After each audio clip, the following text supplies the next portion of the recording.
bersama saya Flareza, Ratu Keterangan dari Kehidupan. Gunung Kawi yang terletak di Kabupaten Malang bagian selatan diyakini sebagai tempat petilasan para raja Jawa zaman dahulu. Yang paling terkenal adalah Prabu Kameswara.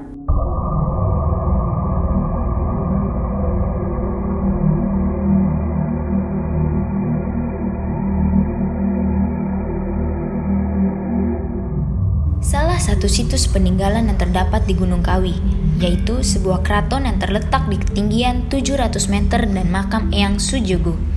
Katanya, tempat tersebut adalah tempat bertapanya dari Prabu Kameswara. Ceritanya, dulu setelah sang Prabu selesai bertapa di tempat itu, beliau berhasil menyelesaikan kekacauan politik di kerajaannya. Berdasarkan legenda itu, petilasan Prabu Kameswara sekarang dipakai untuk praktik pemujaan, bahkan pesugihan orang-orang yang ingin kaya. Sejak saat itu, mitos pesugihan di Gunung Kawi terus berkembang hingga saat ini. Setiap hari, ada saja peziarah yang datang untuk meminta sesuatu di Gunung Kawi. Ada beberapa macam peziarah yang datang ke kawasan makam di lereng Gunung Kawi itu. Ada yang datang sendirian, ada yang datang bersama keluarga, atau malah datang secara rombongan dengan jumlah besar. Tujuan mereka juga berbeda-beda.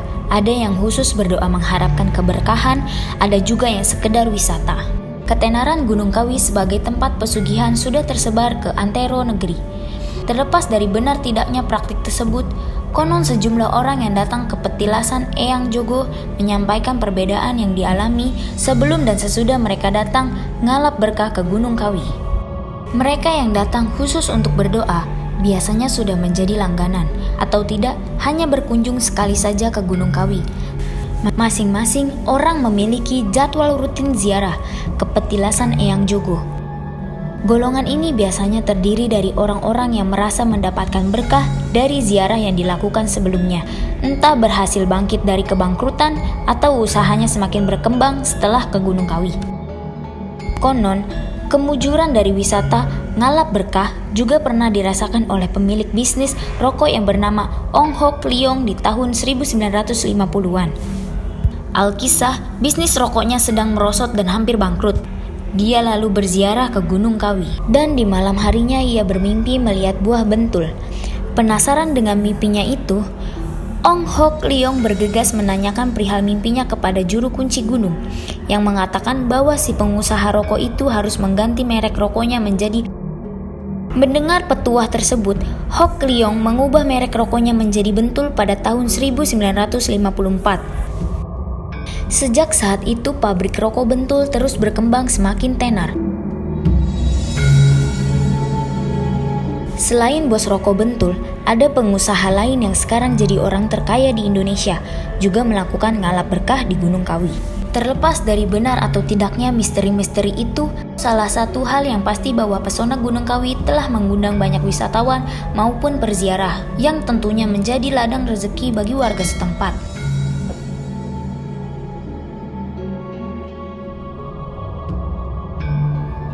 Untuk masuk ke petilasan Eyang Jogo di lereng Gunung Kawi, pengunjung dikenai biaya masuk.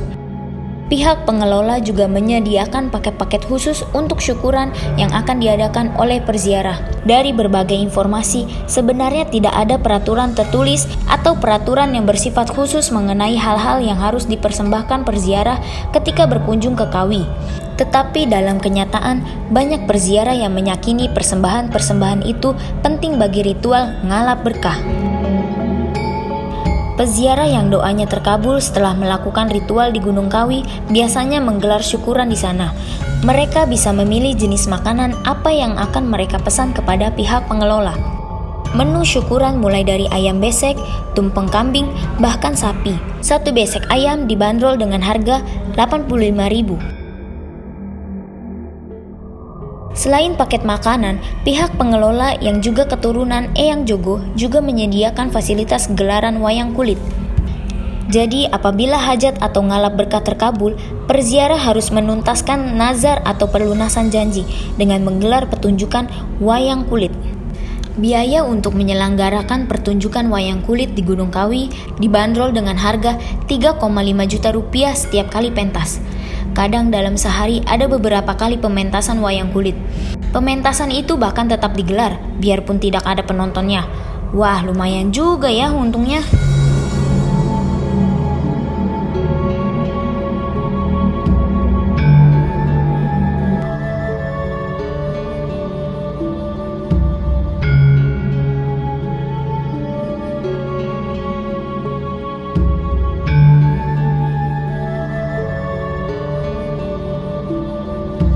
Di luar perdebatan benar atau tidaknya pesugihan di Gunung Kawi, kawasan itu menjadi sumber kehidupan bagi warga setempat.